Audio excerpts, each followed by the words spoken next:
ఒకటి రెండు మూడు నాలుగుకు అర్థమేమిటో చెప్పనా? చెప్పుకో, త్వరగా చెప్పుకో.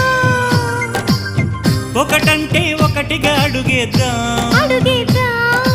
రెండంటే రెండు గుండెలను ముడిపెడదాం, మూడంటే మూడు ముళ్ళేసి ఆ తర్వాత నాలుగు కాలాల పాటు కలిసుందాం.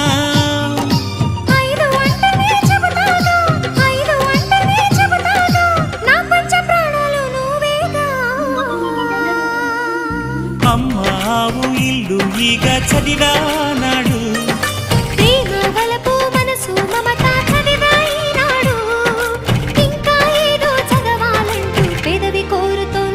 భలేగా కొత్త చదువు చదువు, ఇలా నా ముద్దు కవిత చదువు, చెలి మురిపాల కథలు చదువు.